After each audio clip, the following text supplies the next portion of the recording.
এখন বাইরে ফ্রি টাইমে আমরা আমাদের ছাত্ররা যা যা করি, ফ্রি টাইমে আমরা এগুলোই করি, এগুলোই আমাদের করার বিষয়, তাছাড়া আর কিছুই নেই। ফ্রি টাইমে আমাদের একে অপরের যা যা করে, ফ্রি টাইম বসে থাকে আর কি করবো, সারাক্ষণ পড়ালেখার মধ্যে ব্যস্ত থাকি, সারাক্ষণ পড়ালেখা করি।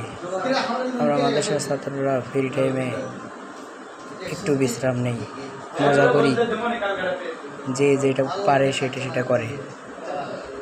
কি করবেন, ফ্রি টাইমে এরকমই করার উচিত, তাছাড়া আর কী করবেন। একজন লবণ খোঁজে, কী যেন তৈরি করবে, আর একজন কী যে খোঁজে বোঝা যায় না।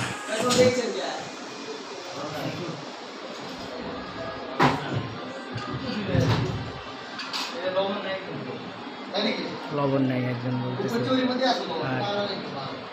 আর ও বলতেছে পাগলা।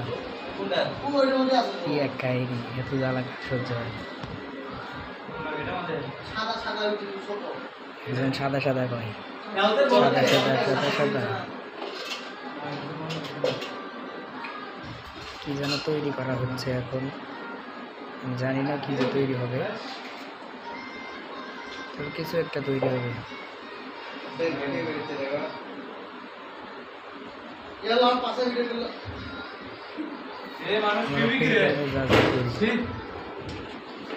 একজন গেল আসলো আমাদের দেলোয়ার ভাই।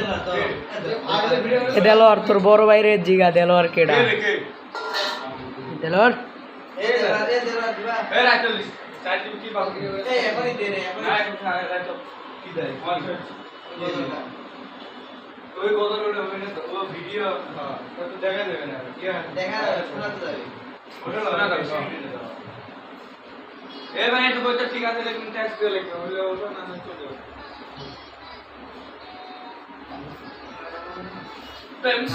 দেলোয়ার বসলো, তোর দেলোয়ারের দিকে তোর বড় ভাই কেডা সে বসলো। এখানে কি যেন রান্না হচ্ছে। এই যে আরিফ, এই যে আরিফ, আরিফ। খিজির কি এখনো জীবিত আছেন? কোন কলা আলমের ধারণা, খিজির আলাইহিস সালামকে অমরত্ব দান করা হয়েছে, তিনি এখনো জীবিত আছেন। তারা এই প্রসঙ্গে কিছু কাহিনীও এর আওয়াজ বর্ণনা করে থাকে। আর উচ্চ মর্যাদাশীল তথ্য জ্ঞানীগণ বলেন, খিজির আলাইহিস সালামের চিরকাল জীবিত থাকার প্রমাণ কোরআনেও নেই, হাদিসেও নেই। তিনি মানব জাতির মতো স্বাভাবিক মৃত্যুতে ইন্তিকাল করেছেন। সিদ্ধান্ত, এই তিনটি মাসআলার মীমাংসা হলো, প্রথম বিষয়টি সম্পর্কে কোরআনুল কারিমে কিছু উল্লেখ করা হয়, হযরত খিজির আলাইহিস সালাম নামেও উল্লেখ করা হয়নি এবং তো উপাধিও উল্লেখ করা হয়। আর বান্দাগণদের মধ্য থেকে একজন বান্দা বলে তার ঘটনা বর্ণনা করা হয়েছে। অবশ্য বুখারী শরীফ ও মুসলিম শরীফের সহিহ হাদিসে তাকে খিজির নামে উল্লেখিত করা হয়েছে। সুতরাং আমরা যদি ওই ঐতিহাসিক বর্ণনা দ্বারা তার নাম ও উপাধির সন্ধান লাভ করতে পারতাম, তবে সহজেই একথা বলতে পারতাম এটা তার নাম আর ওটা তার উপাধি। কিন্তু এই সম্পর্কে ইতিহাসের বর্ণনা এত এলোমেলো যে তা দ্বারা কোনো সিদ্ধান্তে উপনীত হওয়া সম্ভব। আমাদের সামনে তার ব্যক্তিত্বের পরিচয় শুধু এতটুকু আছে যে তাকে খিজির বলা হয়েছে, আর এই যে তিনি হযরত মূসা আলাইহিস সালামের সময়ে ছিলেন, এর চেয়ে অতিরিক্ত তার নাম বা তার উপাধি অথবা তার বংশ পরিচয় সম্পর্কিত যাবতীয় আলোচনা প্রমাণহীন এবং শুধু প্রমাণিক কথার পর্যায়ভুক্ত। আর দ্বিতীয় জিজ্ঞাসা সম্পর্কে প্রবল মত এই যে তিনি নবী ছিলেন, কেননা কোরআনুল কারিমে যেভাবে তার মর্যাদা উল্লেখ করা হয়েছে তা কেবল নবুওয়াতের মর্যাদার জন্যই প্রযোজ্য হতে পারে।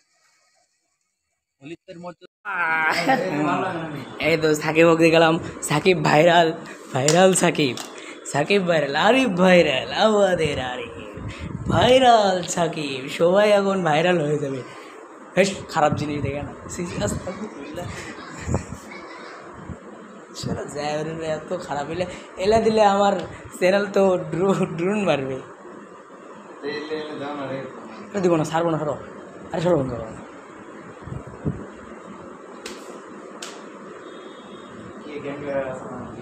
মুসা বক্তা, মুসাকে বক্তা হবে আমাদের, মুসা বক্তা, মুসা ভাষণ দাও, মুসা ভাষণ দাও, একটু ভাষণ দাও।